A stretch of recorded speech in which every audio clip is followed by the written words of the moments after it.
इसमें कोई व्यक्ति जिसकी 1 लाख भी इनकम है उसको राहत दी है।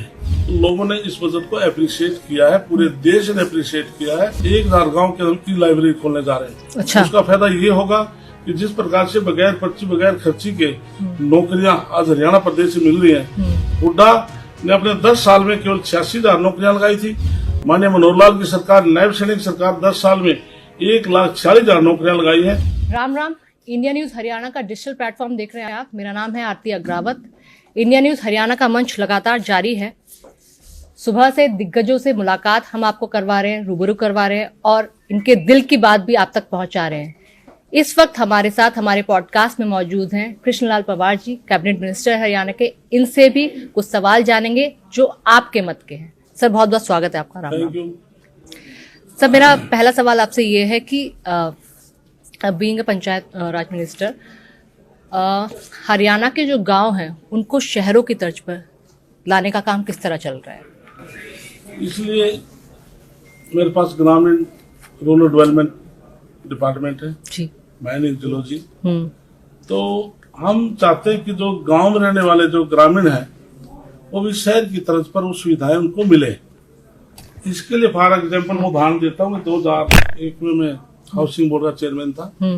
पानीपत डिस्ट्रिक्ट में तलोटा विलेज है जो मेरा पैतृक गांव भी है। मैंने पायलट प्रोजेक्ट पर वहां पर एक हाउसिंग बोर्ड की एक योजना बनाई थी जो उसमें 83 घर हैं जो 200 गज में 165 गज में है। Just like Hooda housing board शहरों पंचकुला और चंडीगढ़ में है, उस तरह पे वो है। तो उसके एवज में मैंने अभी बलाना अनाज मंडी और एनसी मेडिकल कॉलेज है रोहतक रोड पर मेरे विधानसभा में सराड़ा के पास। अच्छा। वहाँ 56 एकड़ जमीन हमने ग्राम पंचायत की हमने चयन की है। उसकी हम योजना सारी बना रहे हैं। तो वहाँ पर भी हम उसी तरह पर जैसे हुड्डा के सेक्टर होते हैं हम उसके 3 स्टेज रखेंगे, 250 गज, 200 गज और 125 गज। 3 स्लैब के हिसाब से वहाँ पर प्लॉटिंग करके हम उनको नक्शा दे करके हम शहर की तरफ पर वहाँ पर बनाने की हमारी योजना है। तो कितना काम हो चुका है इस योजना के तहत? इसके लिए कभी 2 महीने पहले हमने शुरुआत की है। अभी फाइल मुख्यमंत्री के पास से मेरी तरफ से निकल चुकी है। मुख्यमंत्री से अप्रूवल होने के बाद आगे काम बढ़ेगा। और मेन कितने साल का ये प्लान है? कितने साल में ये तैयार हो जाएगा? तो इसके लिए योजना बनने के बाद 3 साल तो लग ही जाते हैं उसमें लगभग। जब से फाइनल योजना के बाद तो हम प्लॉटिंग जल्दी दे देंगे तो लोग तो फटाफट फिर मकान उसको बना लेंगे। क्योंकि हमने जो हाउसिंग बोर्ड के खुद हमने बनाकर दिए थे उसमें समय 3 साल का लग गया था। उसमें समय 3 साल का लग गया था। सर, अभी हाल फिलहाल में आम बजट केंद्र सरकार का जारी हुआ था जिसमें एक जो बहुत बड़ी राहत सरकार की तरफ से दी गई है वो ये थी कि 12 लाख की सालाना आय वाले लोगों को टैक्स मुक्त कर दिया गया। तो एक तरह से बहुत लोगों ने इस बजट को सराहा और कहा है कि मिडिल क्लास वालों को बजट है। इसमें कोई व्यक्ति जिसकी 1 लाख भी इनकम है उसको राहत दी है। मैं मान के चलता हूँ इसमें 1 लाख से 1.25 लाख तक वार्षिक तक व्यक्तियों को इसमें राहत मिली है। तो लोगों ने इस बजट को अप्रिशिएट किया है, पूरे देश ने अप्रिशिएट किया है जो केंद्र सरकार ने बजट जो पेश किया था। अभी हरियाणा का बजट सेशन भी स्टार्ट होने वाला है और जब केंद्र सरकार का ये बजट जारी हो उसके बाद खुद मुख्यमंत्री नायब सिंह सैनी ने प्रेस कॉन्फ्रेंस करके इस बजट की तारीफ की थी, सराहना की थी, पॉइंटर्स गिनवाए थे एक-एक करके और ये भी कहा था ये हरियाणा को आत्मनिर्भर बनाने का बजट है। इसके लिए नायब सैनी जी बहुत मेहनती मुख्यमंत्री हैं। इन्होंने जाकर व्यापारियों से बजट के बारे में चर्चा की, किसान संगठनों से चर्चा की, सभी वर्गों से अलग अलग बजट के बारे में जनप्रतिनिधि हैं, सबसे सुझाव लिए जा रहे हैं कि अच्छा बजट हम पेश करेंगे। और नायब सैनी जी जो हमारे किसान भाई हैं जो जिनका 3 लाख रुपये जो कृषि ऋण था उसको बढ़ाकर भी 5 लाख कर दिया है। इसी प्रकार से किसान भाइयों के लिए जिस प्रकार से किसी किसान का खेत में ट्रांसफार्मर जल जाता था तो उसको उस ट्रांसफार्मर की 20% कॉस्ट देनी पड़ती थी, अब नहीं देनी पड़ेगी। इसी प्रकार से हमारे किसान हैं 31 जुलाई 2023 तक जिनकी सिक्योरिटी जमा है हम हरियाणा प्रदेश के उन सभी किसानों को हम कनेक्शन देने जा रहे हैं। अच्छा, तो अभी ये जो हरियाणा का बजट सेशन स्टार्ट होने वाला है इसमें क्या क्या मुद्दे किस तरह इसके लिए जैसे मुख्यमंत्री ने 100 दिन का रोड मैप खुद तैयार किया था, हमें भी निर्देश दिए थे कि आप भी अपने विभाग का 100 दिन का रोड मैप तैयार करें। जैसे मैंने पंचायत डिपार्टमेंट का किया तो मैंने सबसे फर्स्ट फेज में 1000 गांव को लिया था, 1000 गांव के हम ई लाइब्रेरी खोलने जा रहे हैं। अच्छा। उसका फायदा ये होगा कि जिस प्रकार से बगैर पर्ची बगैर खर्ची के नौकरियां आज हरियाणा प्रदेश में मिल रही हैं, हुड्डा ने अपने 10 साल में केवल 86,000 नौकरियां लगाई थी। माननीय मनोहर लाल की सरकार, नायब सैनिक सरकार 10 साल में 1,46,000 नौकरियां लगाई है और हम 2 लाख नौकरियां और देने जा रहे हैं। हम 1000 गांव में फर्स्ट फेज में मैंने लिए हैं। सेकंड, 1000 गांव के अंदर हम महिला सांस्कृतिक केंद्र खोलने जा रहे हैं हरियाणा प्रदेश में। 1000 गांव के अंदर हम गांव की फिरनी को पक्का करेंगे, स्ट्रीट लाइट लगाएंगे। 2200 ऐसे तालाब को हमने लिया है जिनका हम सुधारीकरण करेंगे। 250 गांव में हम जिम खोलने जा रहे हैं। पूरे हरियाणा प्रदेश के शमशान घाट है, कब्रिस्तान है, उनकी 4 दीवारी, रास्ते, शेड और पीने के पानी की व्यवस्था सारा हम करने जा रहे हैं। सर, आपने कहा कि इतना रोजगार हमने दिया, 1,46,000 का रोजगार सरकार ने दिया, नायब सैनी सरकार ने। लेकिन अभी पिछले हफ्ते 104 भारतीयों को रिपोर्ट कर दिया गया यूएस से और 34 हरियाणा के थे। रोजगार की तलाश में तो जा रहे हैं वो लोग भी। इसके लिए जो इलीगल तरीके से गए हैं तो उनको वापसी भेजा। हरियाणा सरकार ने की तरफ से हमने एक डिपार्टमेंट अलग से विंग तय किया है, जिसमें कोई हरियाणा का बेटा बेटी को विदेश जाना चाहता है उसमें अप्लाई करे, उसको लीगल तरीके से भेजेंगे जिससे कि वो वापसी ना आए। तो सरकार तो ऐसी योजना बना रही, जो जाना चाहते हैं तो वो लीगल तरीके से जाए, सरकार उनको भेजना काम करेगी। जैसे मैं डिजिटल से हूँ तो कुछ सोशल मीडिया पे इस तरह के सवाल हो रहे हैं कि 30, 35, 40, 50 लाख, 55 लाख तक की रकम जमीन जायदाद बेच के ये लोग जाते हैं, डोंकी रूट अपना के जाते हैं, जब इतनी सारी रकम ये इलीगल तरीके में दे रहे हैं। इसलिए सरकार बार बार, मुख्यमंत्री भी कहते हैं, सरकार कहती है कि आप इस तरह से इलीगल तरीके से ना जाएं, आप अपने घर की जो प्रॉपर्टीज को डिस्टर्ब ना करें, आप लीगल तरीके से जाएं, आप पढ़ के जाएं, जिससे कि आपको जाकर सीधा वहां पर को रोजगार मिल सके, आप अपनी स्टडी वहां से कंप्लीट कर सके। अच्छा, कुछ लोग जो वापस आए हैं, बड़ी बुरी हालत इनकी बेड़ियों में आए हैं, विपक्ष ने इस पर लगातार सवाल भी उठाए। खैर, विपक्ष का काम भी सवाल, सारी चीजें आपको दिखाते हैं टीवी के माध्यम से, इसके मीडिया में, लेकिन उसके बाद सरकार की तरफ से बयान भी आया है जो इलीगल तरीके से हैं उनको हम सम्मान के साथ उनको विदेश वापसी भेजेंगे, कोई बीड़ी वगैरह नहीं लगाएंगे, ऐसा भी मैंने पढ़ा था। हाँ, कुछ लोग कह रहे हैं कि हम लोग तो लीगल तरीके से जाना चाहते थे, लेकिन हमें इस तरह का कोई जरिया ही नहीं मिला। जरिया मैं कहता हूँ सरकार की तरफ से अप्लाई करें। हरियाणा सरकार ने पॉलिसी बनाई है, अब सरकार की तरफ अप्लाई करें, हम बच्चों को भेजने का काम करें। तो फिर ये जो एजेंटों वाली स्कीम चल रही है, एजेंट जो पैसा कमा रहे हैं लोगों को बहला फुसलाकर, तो इस पर लगाम लगेगी? इसके लिए हरियाणा सरकार ने हरियाणा प्रदेश में कितने कैसे मैं केस बता दूं जो FIR दर्ज करी है। अच्छा, किसी ने कोई सरकार के सामने कोई आपत्ति जाहिर की है तो उस व्यक्ति के खिलाफ, कोई कितना बड़ा व्यक्ति, उसके खिलाफ FIR दर्ज करी है। क्योंकि ये पंजाब का हुआ करता था पहले कि विदेश जा रहे, विदेश तो बहुत लोगों का सपना होता है, लेकिन हाल फिलहाल में जो इसकी तादाद बढ़ी है वो हरियाणा में बढ़ी है। नंबर 1 हरियाणा, मतलब पंजाब को भी क्रॉस कर गया है। इसके लिए मैं मानता हूँ हरियाणा के बहुत बच्चे बाहर गए हैं, दूसरे को देख के, लेकिन हम बार बार उनको कहते हैं भी आप लीगली तरीके से जाओ, इलीगल ना जाए। तो इसलिए वो खुद अपने दूसरे तरीके से चले जाते हैं, एजेंटों के बुखाए में आ जाते हैं। तो सरकार अब पूरी सख्ती बरत रही है, इस प्रकार के एजेंट को, बच्चों को गुमराह ना करें, तो इसलिए सरकार इसमें नायब सैनिक सरकार पूरा सख्ती से काम कर रही है। अच्छा सर, महाकुंभ चल रहा है, आपने त्रिवेणी में डुबकी लगा ली? नहीं, मैं अभी दिल्ली के चुनाव से आया हूँ, क्योंकि दिल्ली में के 11 साल से दिल्ली के लोग जूझ रहे थे। 12 साल सबसे पहले उस बीमारी को काटना था। हम पहले बीमारी से दिल्ली को मुक्त करके अभी मैं आज ही चंडीगढ़ आया हूँ, एक महीना 5 दिन में। अच्छा, तो अब कोई जाने का प्लान है? इसके लिए अभी देखो, मैं आज चंडीगढ़ पहुंचा हूँ, आज सीधा आपने बुला लिया, तो अपने रूम में भी निकाह सीधा वहाँ बिठा दिया, अब आपने बुला लिया। अच्छा, तो आपने दिल्ली चुनाव का जिक्र किया।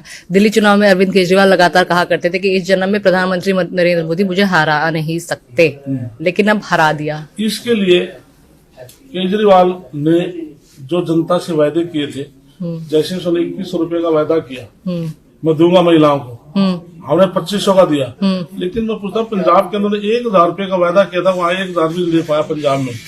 दूसरी बात, उन्होंने माननीय मुख्यमंत्री पर आरोप लगाया नायब सैनिक के ऊपर, जो हरियाणा से जो पानी आ रहा है दिल्ली के अंदर, उसमें जहर मिलाकर दे रहे हैं। हमारे मुख्यमंत्री जो पानी पर जाकर पानी पिया, जहाँ पानी पिया और जहाँ पर एंट्री होता पानी, वहां से पानी की बोतल ली, दिल्ली के पानी की ली। हमारा पानी बिस्लरी जैसा था, उसका पानी बिल्कुल गंदा काला था, क्योंकि सारे सीवर और केमिकल नहीं। इसमें तो कोई दो राय की बात नहीं कि हरियाणा में अब यमुना का पानी साफ है, बिल्कुल साफ है। और सर इसके साथ साथ ज्यादा आपका समय लूंगी नहीं मैं, कितना लेकिन उतना दे दो। लेकिन एक चीज ये कि अब आम आदमी पार्टी की एक बेस सिर्फ दिल्ली में थी, अब वो बेस दिल्ली से भी खत्म हो गई और अब सिर्फ पंजाब में है। तो आम आदमी पार्टी का आप एज अ सरकार किस तरह का भविष्य देखते हैं? उनके पास कोई विकल्प बचा है या नहीं, बिल्कुल खत्म हो चुके हैं? नहीं है, क्योंकि झूठ ज्यादा लंबी नहीं चलती और झूठ की राजनीति करता लोग समझते हैं। अब दिल्ली के लोग समझे तो पंजाब के लोग भी समझ जाएंगे कि ये झूठा व्यक्ति है। झूठ बोलकर यदि इतना बड़ा ये नेता है, आज तक हरियाणा प्रदेश में 90 के 90 विधानसभा में अपने एक भी उम्मीदवार की जमानत भी नहीं बचा सका है। लड़े ना हरियाणा से चुनावी। एक बार उन्होंने ये भी बयान दिया था कि जब जेल से वापस आए थे, उन्होंने बोला था कि आपके बेटे आपके भाई को अगर आप दोबारा जेल पहुंचवाना चाहते हैं तो कमल का बटन दबा देना। हाँ, कहा तो वो चीज पूरी हो गई है। अब तो इसके मीम्स भी बन के आ रहे हैं लोगों ने कि हाँ कमल का बटन दबा दिया, आप बाहर हो चुके हैं। और दूसरी चीज, महिलाओं को लेकर काफी योजनाओं के इन्होंने ऐलान किए थे। फ्री बस में मतलब टिकट्स लगते नहीं थे, लेकिन अब जब बातें करी जा रही थी तो जनता उससे मतलब खुश नजर नहीं आ रही थी।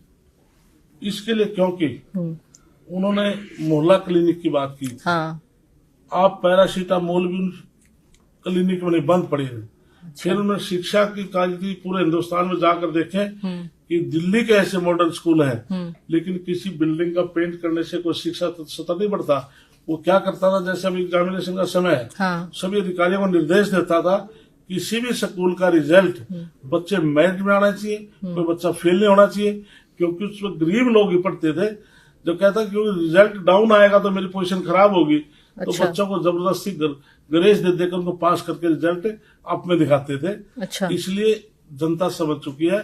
दूसरा, उन्होंने बिजली फ्री की बात कही थी कि बिजली की 4 स्लैब प्रणाली, बिजली और पानी दोनों। तो बिजली की 4 स्लैब प्रणाली होती है। फर्स्ट जैसे 200 यूनिट है, तो कोई ऐसा परिवार नहीं 200 यूनिट से बिजली ज्यादा कंज्यूम ना होती हो। अब जैसे 201 हो जाएंगी तो सेकंड स्लैब का 1 से 201 यूनिट तक खर्चा लगेगा। और वहां पर गरीब आदमी में झुग्गियों में भी मैं गया, तो 10-10, 12-12 हजार भी उन्हें पानी के बिल दिखाए, 18-18, 20-20 हजार भी उन्हें बिजली के बिल भी दिखाए। कहने को फ्री था, लेकिन पैसे सबसे चार्ज कर रहा था। सब बिग ब्रिगेड थी, हर कोई हार गया। मनीष सिसोदिया हार गए, केजरीवाल हार गए, सौरभ भारद्वाज हार गए, केवल आतिशी को छोड़ दिया जाए तो एक तरह से 12 साल के पूरे कार्यकाल में जहां बात करते थे कि हमने मुफ्त बिजली दी, पानी दिया, शिक्षा दी और एक मजदूर वर्ग के भी बच्चे अच्छे निकल कर जा रहे हैं, पढ़ रहे हैं, तो कहीं ना कहीं वो फेल नजर आए, फेल हो ही गए। बिल्कुल 100%। और शीश महल को लेकर भी लगातार उन पर आरोप। पहले उसने कहा था कि मैं कोई सुविधाएं सरकार से नहीं लूंगा, हाँ, उस सारी सुविधाएं ली। हाँ, और जो हमने मैनिफेस्टो में कहा है, हम गरीब आदमी के लिए अटल कैंटीन बनाएंगे, हाँ, उसमें हम 500 रुपए की थाली देंगे। अच्छा। तो इसी प्रकार से हमने कहा कि महिलाओं को हम 500 रुपया गैस का सिलेंडर देंगे। होली दिवाली को हम महिलाओं को फ्री गैस सिलेंडर देंगे। इसके अलावा जो गर्भवती महिलाओं में 21,000 रुपए के खाते में भेजने का काम करेंगे। और भारतीय जनता पार्टी सरकार अब दिल्ली बनी है, 5 लाख केंद्र से और 5 लाख स्टेट सरकार से हम 10 लाख का आयुष्मान कार्ड बनाएंगे। अच्छा। और जहां पर झुग्गी है वहां पर मकान बनाने का काम करेंगे। और जो 2500 रुपये हम महिलाओं के खाते में भेजने का काम करेंगे। सर एक चीज मैं बोलती हूँ कि पता नहीं आप लोगों ने देखा कि नहीं देखा, जैसे मैं डिजिटल में क्लोजली काम करती हूँ, तो हरियाणा के जो युवा हैं वो बहुत ज्यादा सरकारी नौकरी और सरकारी नौकरी ही सर्च करते हैं। तो सरकारी नौकरी में क्या हरियाणा का युवा बंधना चाहता है? उसके अलावा भी तो बहुत सारे ऑप्शंस खुले होने चाहिए उनके लिए। ऐसे है, हरियाणा सरकार ऐसी सरकार है, पूरे देश में skill development university Maharaja Agrasen के नाम से है पलवल में, तो हरियाणा सरकार ने हमने चला रखी है। क्योंकि सरकारी नौकरियां जितनी एक लिमिट होती है, उसके अलावा जो स्किल का काम करेंगे, और जितनी बड़ी बड़ी फैक्ट्री है तो हुनर वो सीख के खुद अपना काम भी करेगा। तो स्किल डेवलपमेंट यूनिवर्सिटी हमने पलवल में बढ़ाई है। वहां पर हजारों बच्चे निकल कर अपने खुद सेल्फ इंडिपेंडेंट काम करने शुरू कर दिए। तो स्किल डेवलपमेंट यूनिवर्सिटी मात्र पलवल में ही है? पलवल में है। और हमने जिस प्रकार से लखपति दीदी बनाने का हमने 5 लाख का टारगेट है, 1,85,000 हमारी हरियाणा प्रदेश की जो बहनें लखपति हो चुकी हैं। जैसे मेरे विभाग में सेल्फ हेल्प ग्रुप आता है, अच्छा, 60,000 सेल्फ हेल्प ग्रुप की हमारे पास महिलाएं हैं, जो आज लगभग 1 लाख से ज्यादा सेल्फ हेल्प ग्रुप की महिलाएं भी लखपति हो चुकी हैं। जैसे ड्रोन दीदी का हमारा पूरे देश में 5 करोड़ का टारगेट है। अच्छा। 1 करोड़ से ज्यादा हमारी बहनें ड्रोन के माध्यम से लखपति बढ़ चुकी हैं और उसमें हमने 5000 महिलाओं को ट्रेनिंग दी है और 8 लाख तक का ड्रोन उनको मुफ्त दिया है, जिससे कि हमारी बहनें लखपति दीदी बढ़ सके। पिछले कुछ सालों से हरियाणा किसान आंदोलन का कोर रहा है, पंजाब का हालांकि उसमें ज्यादा रोल रहा है, लेकिन हरियाणा भी कुछ कुछ उसमें शामिल रहा है। क्या हरियाणा के किसान नाखुश थे? इसके लिए किसान हमारा अन्नदाता है। हाँ। हम किसानों का सम्मान करते हैं। नायब सैनी जी ने 24 फसलों को एमएसपी पर खरीदने का फैसला किया। हाँ, 24। चाहे मूंग है, हाँ। चाहे बाजरा है, चाहे धान है, सरकारी एजेंसियों से एमएसपी पर खरीदा। और अभी कोऑपरेटिव का, जैसे मैं आपसे बताया था, 3 लाख का किसान का कोऑपरेटिव का कर्ज मिलता था, उसको बढ़ाकर 5 लाख किया ना। समय समय पर किसानों के हित की बात भारतीय जनता पार्टी प्रदेश सरकार करती रहती है। बाकी कृषि मंत्री जी से भी अभी मेरी बात हुई थी, श्यामचंद्र राणा जी से, तो उन्होंने भी तमाम तरीके पोल्ट्री, एनिमल हस्बेंड्री, बागबानी, इन तमाम चीजों को लेकर बोला कि और किसानों को काफी सब्सिडी देने की भी बात उन्होंने कही है। पराली प्रबंधन योजना के लिए भी उन्होंने राशि बढ़ाने की भी बात कही है। तो एक तरह से जो किसान शायद नाराज थे 3 कृषि कानून के बाद से, जब प्रधानमंत्री ने उसे वापस ले लिया तो उसके बाद से चीजें नॉर्मलाइज हो गई। नहीं, उसके अंदर भी प्रधानमंत्री जी ने एक बात कही थी पूरे देश के सामने, मैं इसके लिए अक्षमा याचना करता हूँ। पॉलिसी अच्छी थी, लेकिन हम किसान को कन्विंस कराने में हम खरे नहीं उतर पाए। उस तरह कन्विंस नहीं करा पाए जिस तरह उनको कन्वे हो जाता कि ये तीनों पॉलिसी अच्छी थी। अच्छा।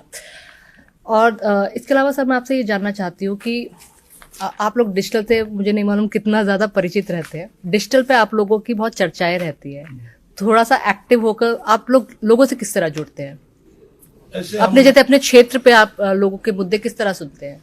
ऐसे हम लोगों के बीच में जाते हैं, दरबार लगाते हैं, तो वहाँ पर हजारों लोग हमारे पास आते हैं, जो ग्रेवेंसी लेकर आते हैं, हम कोशिश करते हैं मौके में उसका समाधान हो। जो सरकार लेवल का ऑफर होता है उसके पेपर हम सरकार लेवल की पॉलिसी बनाते हैं, जो स्थानीय लेवल का होता है उन मौके में निपटारा करते हैं। हम लोग के न्यूज चैनल में जिस तरह हम खबरें चलाते हैं तो यूट्यूब पर, फेसबुक पर लोग धनाधन कमेंट्स करते हैं आप लोग को लेकर भी, पॉलिसीज को लेकर भी, स्कीम्स को लेकर भी।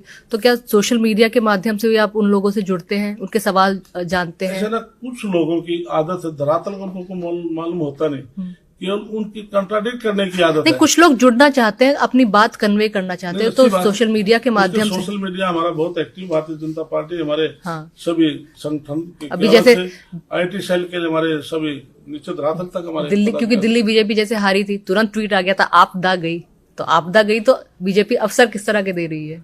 इसलिए भारतीय जनता पार्टी पूरे देश में एक्टिव है। हमारा सोशल मीडिया है या धरातल पर हमारे पन्ना प्रमुख तक हमारे कार्यकर्ता है, ऊपर से लेकर नीचे तक हमारा संगठन कंप्लीट 100%। अच्छा, विपक्ष तो अपने मुद्दे उठाता ही है, विपक्ष मजबूत होना चाहिए।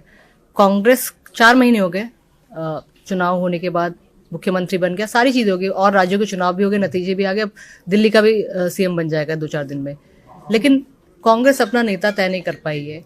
क्या देखते हैं, क्या अंतरकलह, क्या कमी रह जा रही जो संगठन में नहीं बन पाए इतने साल में? हरियाणा प्रदेश का देश से ही कांग्रेस समाप्त हो चुकी है। तो 91 में मैं पहली बार विधायक बना था, ये मेरा कंटिन्यू है, मेरा 8वां चुनाव है। मैं पहली बार देख रहा हूँ कि आज तक विपक्ष का नेता हाउस में नहीं है।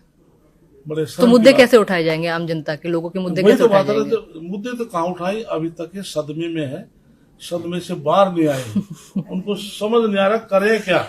तो तय क्यों नहीं हो पा रहा? मतलब क्या जो टॉप लीडर्स है हरियाणा के कांग्रेस के, उनकी आलाकमान से बन नहीं रही है, आलाकमान नहीं सुन रहा है कि आलाकमान को कोई दिलचस्पी नहीं रहेगी? क्या उन लोग ने माइंड एक सेटअप कर लिया है कि भाई हम खत्म हो चुके हैं?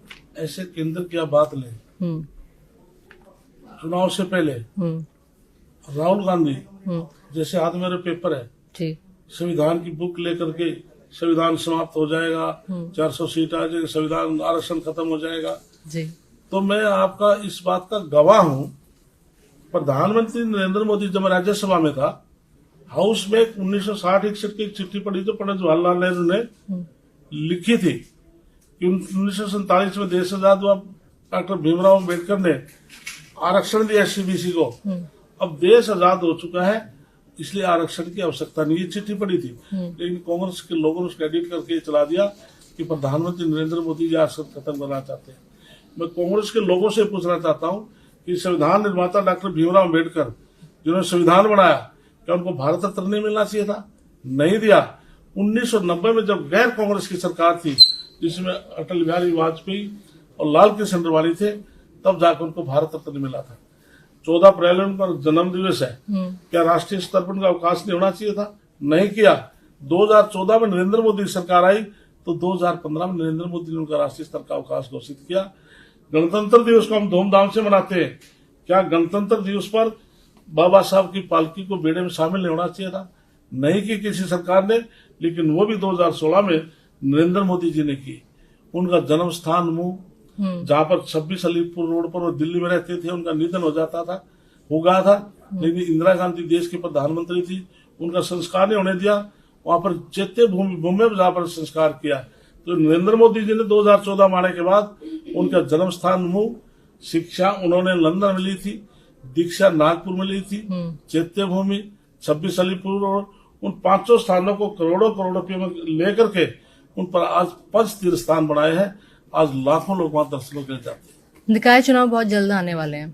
कांग्रेस के विधायक और तमाम नेता दावे करके गए हैं कि बीजेपी हमेशा षड्यंत्र करती है, बैलेट पेपर पर चुनाव करवा लीजिए, हम जीत के दिखाएंगे। ऐसे उनके पास कोई मुद्दा नहीं है। अच्छा, जिस प्रकार से हमारी तीसरी बार नायब सैनिक सरकार बनी, नायब सैनिक ने 4 दिन पहले प्रेस कॉन्फ्रेंस की थी और ये कहा था कि हमारी सरकार पूर्ण बहुमत से आ रही है, लेकिन ये ईवीएम पर लगाएंगे। तो वही हुआ, उन्होंने ईवीएम के ऊपर आरोप लगाए। फिर ये इलेक्शन कमीशन में गए, वहां पर जाकर इलेक्शन कमीशन ने इनकी दरखास्त को ठुकरा दिया था। अब दिल्ली में गए हैं, अब दिल्ली में ये कहते हैं ईवीएम का झगड़ा है। इसलिए यदि दिल्ली में ईवीएम का झगड़ा है या हरियाणा में झगड़ा है तो 37 सीट कैसे आ गई इनकी? इसलिए ये कहते कुछ है, असलियत कुछ होती है। इसलिए आज कांग्रेस पार्टी चाहे केंद्र है चाहे प्रदेश है, समाप्त हो चुकी है। सर, हमारे पास समय की थोड़ी कमी है।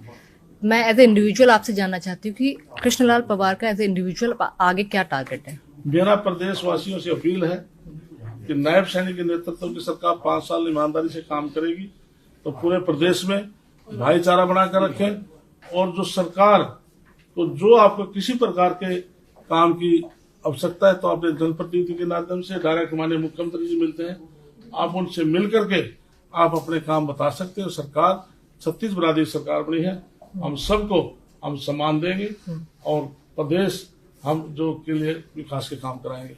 धन्यवाद आपका। Sir, thank